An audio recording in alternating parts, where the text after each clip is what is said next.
নিজেই টাকার টানাটানি চলছে বলে সবার জিভ বেঁধে দিয়েছিলে। তুম করে এত টাকা খরচা করার মানেটা কি? সেটাই তো দিদি, আজ আমি আর আমার ছেলে কটা ডিম খেয়েছিলাম বলে কত কথাই না শোনালো আমাদের।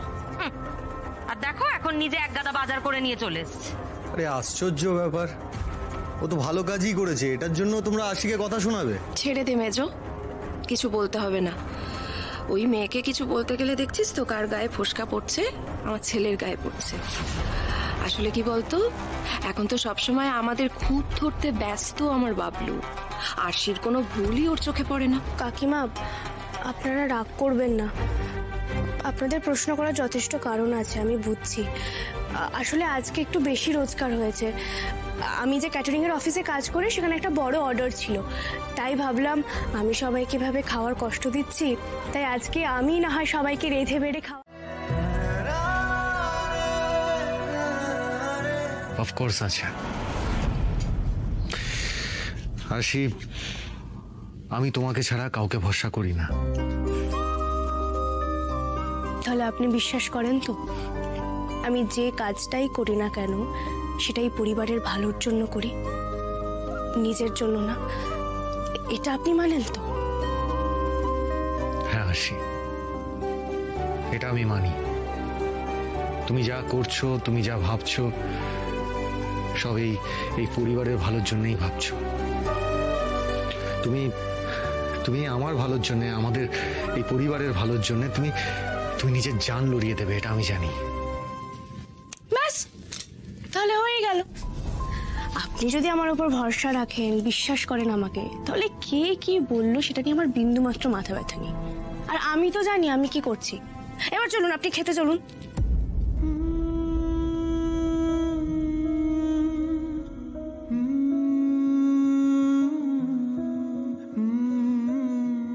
তুমি যাও, আমি ফ্রেশ হয়ে আসছি। স্যার এভাবে আমাকে সাপোর্ট করছেন, আমার পাশে দাঁড়াচ্ছেন, কিন্তু উনি যদি সত্যিটা জানতে পেরে যান,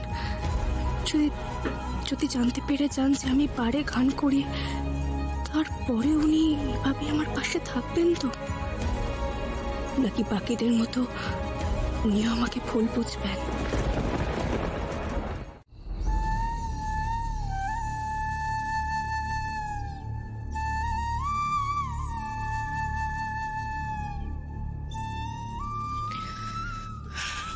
বজরংবলী, আমার খুব ভয় করছে জানো তো।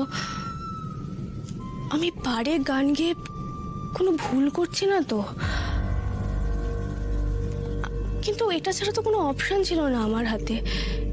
এই পরিবারটা বাঁচাতে গেলে তো এটা আমাকে করতেই হতো, বলো। আর তাছাড়া বারে গান গাওয়া কি খারাপ নাকি? না তো। কিন্তু হ্যাঁ, এই বাড়ির লোকজন যদি সেটা জানতে পারে তাহলে সাংঘাতিক কাণ্ড হবে, কেউ সেটা মেনে নেবে না। আর সত্যি কথা বলতে, স্যারের কাছ থেকে লুকিয়ে এই কাজটা করতে আমারও মন চাইছে না। কিন্তু স্যার যদি একবার জানতে পারে আমি বারে গান গাইছি, তাহলে কোনোভাবেই সেটা মেনে নেবে না। আর এই সময় যদি আমার কাজটা না থাকে, স্যার এই পুরো সংসারটা একা সামলাতে পারবে না। ও বজরংবলী, তুমি দেখো গো, আমি যেন এই যুদ্ধে জয়ী হতে পারি।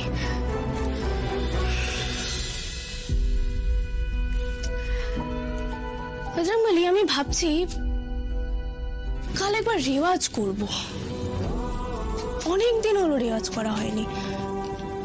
পেট চালানোর জন্য যখন গান গাইতেই হচ্ছে, তখন যেমন তেমন ভাবে কেন গাইবো? আর মা সরস্বতীর আরাধনা না করলে মা যদি রেগে যান। একটা কাজ করি, কাল ভোর ভোর উঠে রেওয়াজ করি, তাহলে মনটাও ভালো থাকবে আর গানটাও ভালো করে গাইতে পারবো। তবে হ্যাঁ, এই বাড়িতে বসে রেওয়াজ করা যাবে না। যদি কেউ দেখে ফেলে সাংঘাতিক কাণ্ড ঘটবে, না অনেক ঝামেলা হবে। তিলকে তাল করে লাভ নেই। কাল বরং ভোরবেলা একবার বাড়ি থেকে বেরোতে হবে, কেউ ওঠার আগেই রেওয়াজ করে ফিরে আসবো। ভালো হবে না বলো?